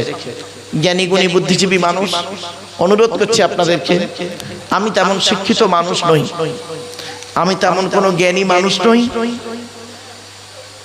বড় বক্তাও নই। আমি মনে করি আমার জ্ঞানটা হলো সীমিত কিছু বই পুস্তক অক্ষর সিলেবাসের জ্ঞান, আর আপনাদের জ্ঞানগুলো হলো বিভিন্ন রকম কোয়ালিটি কোয়ান্টিটি বক্তার বক্তব্য শোনা জ্ঞান। তো আমি মনে করি আপনাদের জ্ঞানগুলো হলো প্রশান্ত মহাসাগরের মতো জ্ঞান, আর প্রশান্ত মহাসাগরের উপরে ছোট্ট একটা কলসির মতো আমার জ্ঞান। আমি আপনাদের জ্ঞান দিতে এসেছি, এটা যেন কোনোদিন ভাববেন না আমি আপনাদের জ্ঞান দেবার ক্ষমতা রাখি নাই। পেশাগত দিক থেকে বর্তমানে আমি একজন উচ্চ মাধ্যমিক হাই মাদ্রাসার শিক্ষক, কলেজ এবং ইউনিভার্সিটির ছেলে মেয়েও পড়াই। কাজে কাজে আমাকে একজন ছাত্র বলতে পারেন। আমি এখন একজন ছাত্র, 5টা ধর্মগ্রন্থের ছাত্র। ইহুদিদের ধর্মগ্রন্থের নাম হলো তাওরাত, সেই তাওরাতের আমি একজন ছাত্র। ইহুদিদের আরেকটা ধর্মগ্রন্থের নাম হলো জবুর, সেই জবুর কিতাবের আমি একজন ছাত্র। খ্রিস্টানদের ধর্মগ্রন্থের নাম হলো বাইবেল, যার অরিজিনাল নাম হলো ইনজিল, সেই ইনজিল কিতাবের আমি একজন ছাত্র। আর সনাতন ধর্মের মানুষ যারা আমার বক্তব্য শুনতে এসেছেন বা আসছেন বা দূর দূরান্ত থেকে শুনছেন, শ্রীমতী ভগবত গীতারও আমি একজন ছাত্র। আর আমার হাতে একটা কিতাব আছে দিওয়ালি কোরআন, এই কোরআনের আমি একজন ছাত্র। সকল ধর্মের ছাত্র হিসাবে আল্লাহ আনিয়েছেন। টু দি পয়েন্টের উপরে কয়েক কটা কথা বলবো, হাতে খুব বেশি সময় নেই। টু দি পয়েন্টের উপরে কথাগুলো একটু মাথায় রাখুন।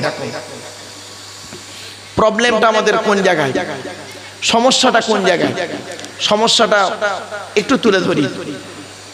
বুঝতে না পারলে আমাকে বলবেন, I shall try my best. আমি চেষ্টা করবো আমার ভালোটা আপনাদের কাছে তুলে ধরতে।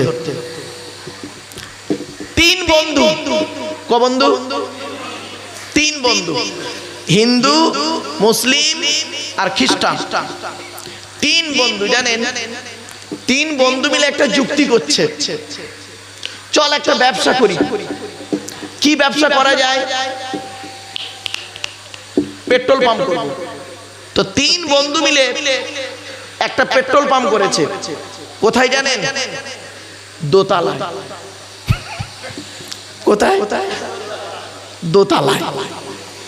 তো 6 মাস হয়ে গেছে, 1 লিটার তেল বিক্রি হয়নি। স্বাভাবিক।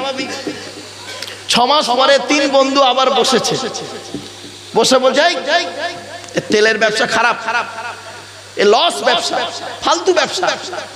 তখন একজন বলছে, হট, বাগনানে একটা তেল পেট্রোল পাম্প আছে, কত তেল বিক্রি হয় জানিস?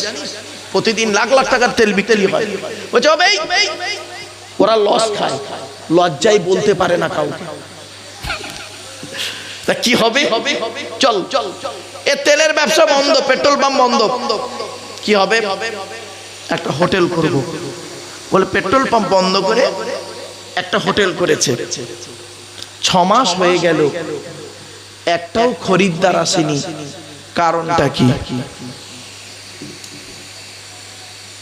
বাগনান থানা তো এটা, বাগনান থানার মানুষ, হাওড়া জেলার মানুষ, বলুন। বুঝতে না পারলে আবার বলছি। 3 বন্ধু মিলে একটা পেট্রোল পাম্প করেছে, হিন্দু মুসলিম খ্রিস্টান। 3 বন্ধু মিলে একটা পেট্রোল পাম্প করেছে দোতলায়। তো মোটর সাইকেল আসে, দোতলায় উঠতে পারে না, চলে যায়, তেল বিক্রি হয় না। এটা বুঝতে পারলে। পরের স্টেপটা কি ছিল? ওরা পেট্রোল পাম্প বন্ধ করে একটা হোটেল করেছে। হোটেল তো দোতলায় হয়, সিঁড়ি দিয়ে লোক তো উঠতেই পারে। 6 মাস হয়ে গেল, একটা খরিদ্দার এলো না। কেন?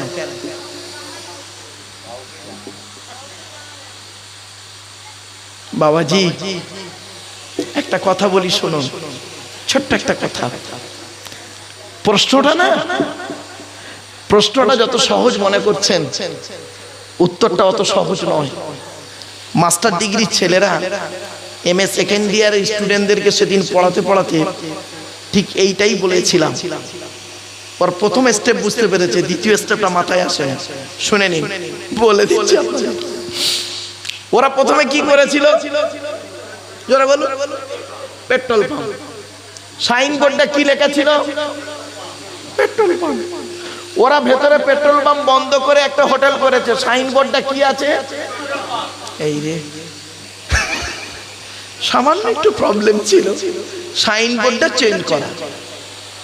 কিছু বুঝতে পারলেন? হে মুসলমান, প্রবলেমটা কি?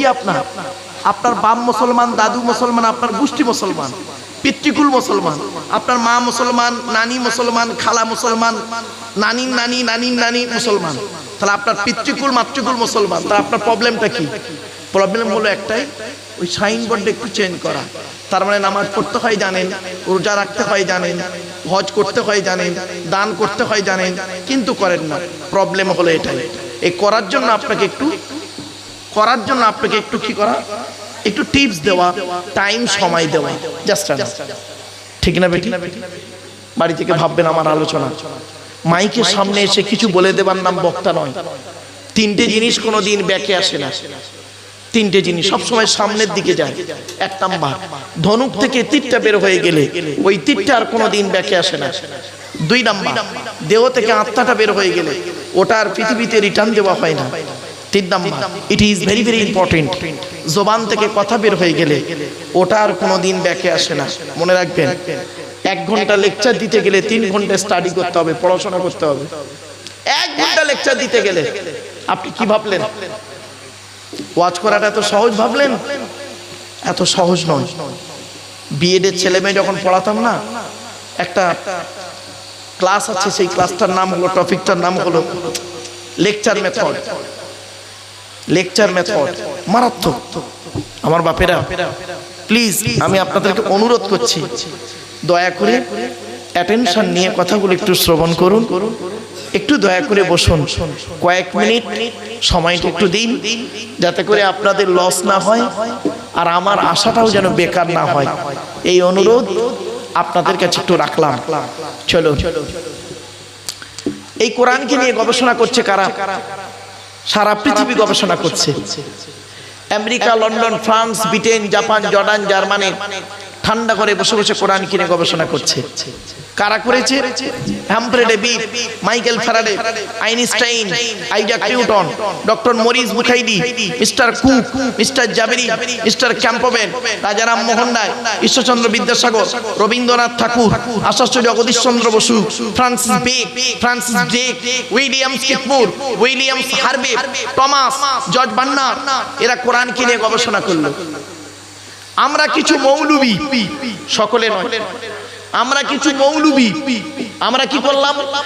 এই কোরআনটাকে নিয়ে কিভাবে ইউটিলাইজ করলাম? তেল পড়া, তেল পড়া, পানি পড়া, ওয়াজ করা, খতম পড়া, তাবিজ পড়া, ঘর বন্ধ করা, আর নিজেদের মধ্যে মারামারি করা। কিরকম মারামারি? গোল টুপি, লম্বা টুপি, চেরা জামা, ফাড়া জামা, তবলিগ, ফুরফুরা, বেরেলি, ওয়াহাবি, জামাত ইসলামী, আহলে হাদিস, বুকে হাত বাঁধা, নাভির নিচে হাত বাঁধা, জোরে আমিন বলা, আস্তে আমিন বলা, 20 রাকাত তারাবি, 8 রাকাত তারাবি, এ ওর বলে কাফের, ওর বলে কাফের। ঠিক না বেটি? এই জন্যই বুঝি এই কিতাবটি এসেছিল। এ কিতাব এই জন্য আসে নাই। আমার বাপেরা প্লিজ একটু শোনার চেষ্টা করুন, বোঝার চেষ্টা করুন। চলো একটা একটা করে বলে দিই আপনাদেরকে। এবারে আসছি এই কিতাবের পরিচয় দেওয়ার আগে আমাদের সৃষ্টিকর্তার নাম কি? জোরে বলুন। আল্লাহ।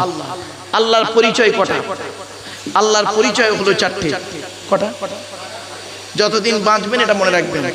1 নাম্বার, আল্লাহ নিজেই বলছেন, কুল নবী তুমি বলো, হুয়াল্লাহু আহাদ, সে আল্লাহ হলেন একক।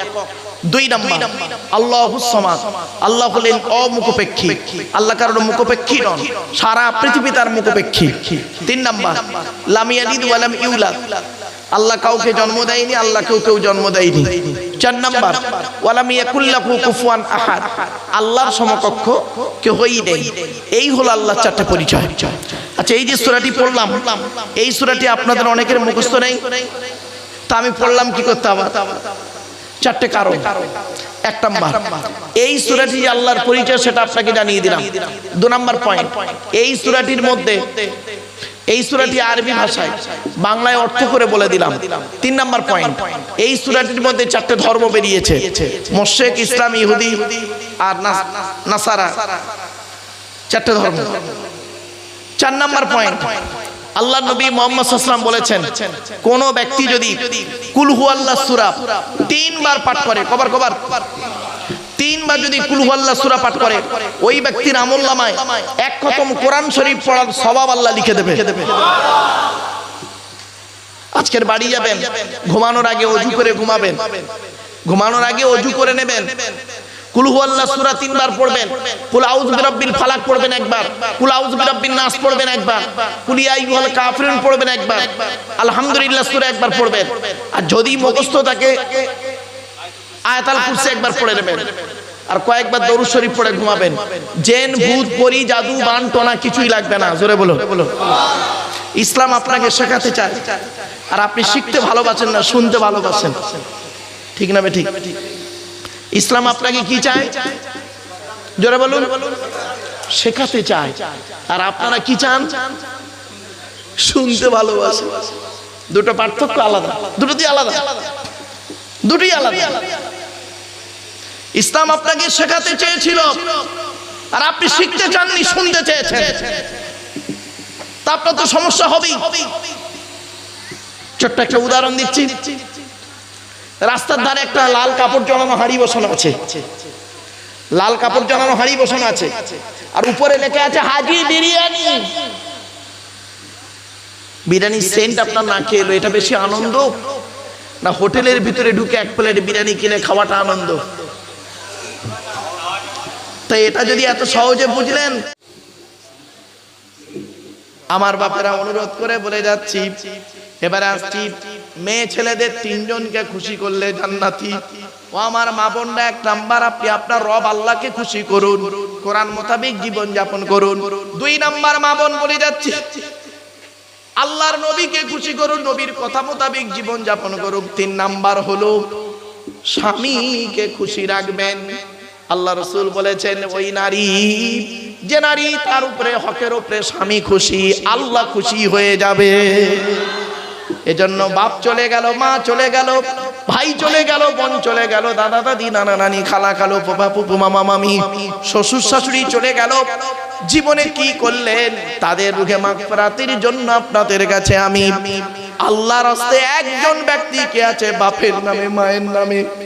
একটা ছোট্ট উদাহরণ দিয়ে দিচ্ছি, শুনে নিন। মা মরে গেলে তার শাড়িগুলো, গহনাগুলো মেয়েদের পরতে দেখেছেন, কোনদিন দেখেছেন বাপ মরে গেছে বাপের লুঙ্গি পাঞ্জাবি জামাগুলো কোনো ছেলেকে পরতে পাবেন না? তার মানে মায়ের মতো বাপের অত জামা কাপড় থাকে না। বাপ সেই লোকটার নাম যে নিজে রোদে খেটে রাত দিন মাথার ঘাম পায়ে ফেলে ছেলের ভবিষ্যৎ গড়ে, তার নাম বাপ। বাপ একটা জামা দিয়ে সারা বছর চালিয়ে দেয়। জামা যদি ছিঁড়ে যায় সেলাই করে চালায়, দর্জির কাছে সেলাই করে চালায়। ছেলের বছরে 2 বার জামা পাল্টে দেয়। বাপ তার নাম। একটা জুতো দিয়ে বছর কাটিয়ে দেয়। জুতো যদি ছিঁড়ে যায় মুচির কাছে গিয়ে ঠিক করে নেয়।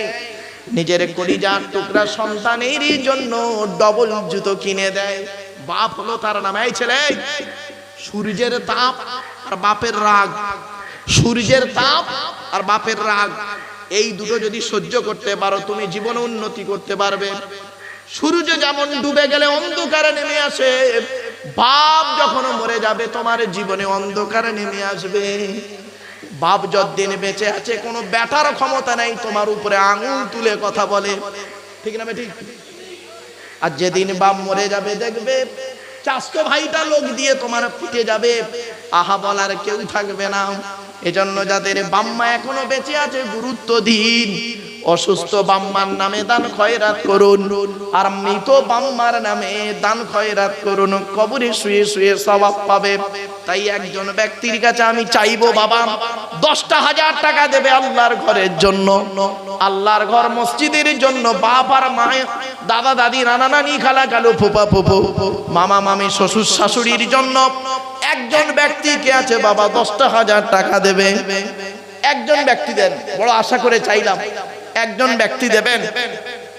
অনুরোধ করে বলছি বাপ, বাপের নামে বেশিক্ষণ সময় নেব না। কোরআনের আয়াত দিয়ে একটা কথা বলে দিলাম। আল্লাহ রাব্বুল আলামিন বলছেন, বান্দা তুই যদি দান করিস, দান করলে কি হবে? তোর মালটাকে ডবল করে দেবো, আর দান করলে গুনাহ মাফ করে দেবো।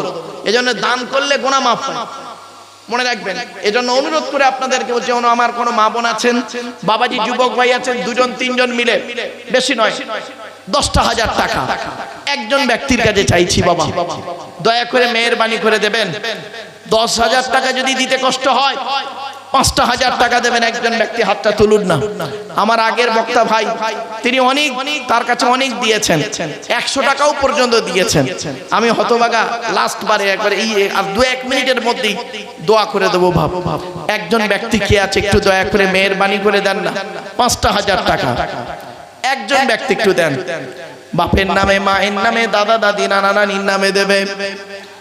যদি কষ্ট হয় 2,000 টাকা দেবে। হাত তুলুন তো দেখি বাবা। 2,000 টাকা দেবে একজন, হাত তুলুন তো দেখি। একজন ব্যক্তি হাত তুলুন। 2,000 টাকা আল্লাহর রাস্তায় দেবে, আল্লাহর ঘর, আল্লাহর ঘরে দেবেন। আল্লাহ রাসূল বলেছেন, মাম বানা মসজিদান বানাল্লাহু লাহু বাইতান ফিল জান্নাহ। যে ব্যক্তি পৃথিবীতে একটা মসজিদ তৈরি করলো, সে যেন জান্নাতে তার জন্য একটা ঘর তৈরি করলো। জোরে বলুন সুবহানাল্লাহ। তো আমার বাপেরা, একজন ব্যক্তির কাছে আমি চাইছি 2,000 টাকা, একটু দয়া করে মেহেরবানি করে দেন না। এখন যদি কাছে না থাকে 2 দিন পরে দেবেন। নামটা দয়া করে একটু লেখান। যুবকদেরকে বলি বাবা, যুবকেরা আল্লাহর ঘরে দান করুন, এ দান কোনোদিন বিফলে যাবে না। মুরব্বী বাবাজিদেরকে বলছি, বাপ মরে গেছে, মা মরে গেছে, ভাই বোন, দাদা দাদি, নানা নানি চলে গেছে, তাদের রুহে মাগফিরাতের জন্য একজন ব্যক্তি কি আছে 2,000 টাকা দান করবে। বাপেরা একটু মেহেরবানি করে দেন। আচ্ছা 1,000 টাকা দেবে একজন, দেন তো দেখি, হাত তুলুন তো। 1,000 টাকা দেবে। 1,000 টাকা দেওয়ার জন্য একজনকে হাত তুলেছে। দয়া করে মেহেরবানি করে একটু তুলুন না বাবা। 1,000 টাকা আল্লাহর ঘরে দিচ্ছেন, এ দান কোনোদিন বিফলে যাবে না। দয়া করে মেহেরবানি করে দেন। 1,000 টাকা। আল্লাহ বলে, বান্দা তুই দিবিরি, তোর টাকা নেওয়ার কায়দা আমার কাছে অনেক রকম, রাগ করবেন না। আপনারা জিএসটি দেন না? আরে মাল কিনতে গেলে জিএসটি লাগে না? আল্লাহ বলে, আমারও জিএসটি কেটে নি। আমি কিভাবে জিএসটি কাটি জানিস? রাগ করবেন না কেউ। আল্লাহ বলে, তোর 1 লাখ টাকা দিয়েছি, 2,500 টাকা যাকাত দেওয়া তোর জন্য ফরজ। তোর 2,500 টাকা যাকাত দেওয়া ফরজ। তুই 2,500 টাকা দিলিনি তো মনে রাখিস, এমন একটা সামান্য তোর বিপদ ঘটিয়ে দেবো, 2,500 টাকা চলে যাবে। আল্লাহ বলে, টাকা দেবো, খেতে দেবো না। কোটি কোটি টাকার মালিক, এমন একটা রোগ দেবো সুগার, মিষ্টির দোকানে গিয়ে চুপ করে দাঁড়িয়ে থাকবি। ঠিক আছে বেটা, বাস্তব বলছি। আল্লাহ বলে তোর 100 বস্তা ধান দিলাম, তোর 2.5 বস্তা দেওয়ার কথা দিবি নি তো? ইঁদুরদের বলে দেবো 6 বস্তা খেয়ে নে। আল্লাহ বলে তোর টাকা আছে দিবি নি, মনে রাখিস তোর বইয়ের পেটে বাচ্চা, নরমালের বাচ্চা সিজারে করাবো, নরমালে 30,000, সিজারে পাটা বাঁকিয়ে দেবো, মাথাটা উঁচুর দিকে দিয়ে দেবো, 1.5 লক্ষ টাকা খরচা। কিভাবে জিএসটি নেওয়ার কায়দা আমি আল্লাহ খুব ভালো জানি। আমার দেওয়া পৃথিবী, আমার দেওয়া জমিন, আমার দেওয়া সূর্যের কিরণ, আমার দেওয়া আকাশের পানি, আমার দেওয়া চাঁদের প্রতিফলিত রশ্মি, আমার দেওয়া অক্সিজেন বারে বারে নিস। আর আমারে দিবি না, আমার ঘরের দিকে তাকা, আমি আল্লাহ তোর ঘরটাকে সুন্দর করে দেবো। জোরে বলুন সুবহানাল্লাহ। কি বললেন? শেখ মজাহার আলী ভাই দিয়েছে 1000 টাকা। নারায়ে তাকবীর, নারায়ে তাকবীর। তোরা দে জাকাত, দে জাকাত, দে।